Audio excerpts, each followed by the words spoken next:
I started making money young. So money lost value to me young too. In sense of small money just didn't matter. I did multiple businesses. One of my notable business was selling waste nylon.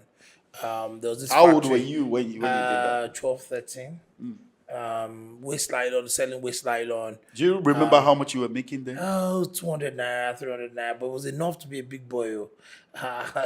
What made you start? I was just an hungry little kid. Like there was no family Do you want to put that into perspective of your upbringing, your family yeah, unit? we can go there. Father died in 1982. Decided to die, and the rest of us had to continue. I just told you this guy. Okay, so the guy passed on. I was 1.5 when he passed away. I'm the last of 6. One brother, 4 sisters, and me. Mother was hardworking. Started driving at the age of 14. My mother was very instrumental in my upbringing. My mother and my brother. I saw my brother when he was in college. We went to the greatest university in Nigeria. Don't mention that. Don't even go there. Of course. If you didn't go there, you don't know anything. So my brother had a video club in the university. He started peace videos. I watched that happen. My mother started a school, Joy Children's School. I saw that happen. My mother was a distributor for Guinness and Nigerian breweries back in the day. I saw that happen. I saw my mother sell pots and pants, and I saw her do stuff. I saw her not wallow in poverty or complain about how tough life is. Instead, she'd rather do commerce. I saw that happen. I saw my brother start a burger business. I saw my brother start multiple other businesses. I saw my brother go out on his own and go start a construction company. I saw that. And those things inspired me. And I always said, and I must talk about one more guy. My mother stopped selling beer, and we had 2 empty shops in front of our house. And my mother was looking for somebody to rent them from us, but she was very concerned that it was inside our compound. So she wanted to bring somebody there that had a business that was closed, but she didn't want a customer-facing business.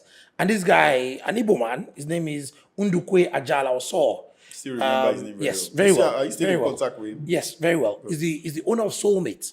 Soulmate hair cream. Yes. Nice. He had expanded from his house and he wanted to expand. It was a new business starting up, and he rented our store.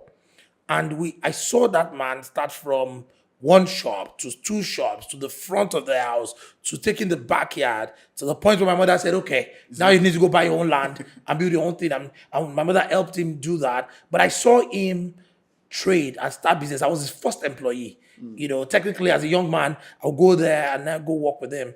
And I saw... At what age was that? This was 12, 13. 12. So you had not started the nylon business? Yes, I was doing some rental business. Let's not talk about that on camera. But and one day the guy said, you know what? Start selling this waste nylon. It's a problem for me. Okay. It's wealth for you. And those are bookies that they'll be snuffing around. There's nothing around looking for stuff to buy. You. They come and buy it and buy it and buy it. Graded from that to one guy used to come and then buy it to go grind it and palletize it so that they can use it to make jerry cans. I followed him all the way to Bagada to go see where it was palletized. That was like 14, 15. I remember that ND, we call the man ND, Ondukwe, Mr. Oso, introduced me to another factory in Isolo, Apple Cosmetics. So I was going to the same brand of business. So it was not Emily Millionaire. He was introducing me to all his friends to say, within the same industry. Go take nylon from them. So I had a huge storage. It got to a point where I had a store that I stored my nylon. I was not even 18 yet. Right? I did this till I left university. And it was a business. It was just, you buy waste nylon, you bring it back, and then you sell it to the end user or to the guy that was going to palletize it and use it. And because of that, money was now not the motivating factor for life. Yeah. Don't get me wrong, I knew what money can do.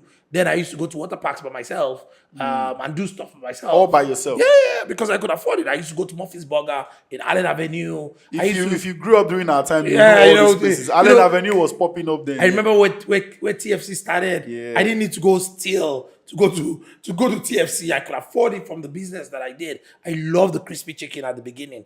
At that time, fried rice and crispy chicken and the salad.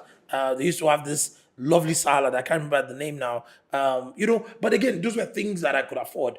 But as I grew older, you know, I look back and I say, oh me foolish. But again, nobody has the power of hindsight. And power of hindsight is that you can't see tomorrow today, right? So you can only judge yourself tomorrow and look back at today and say, I didn't think well.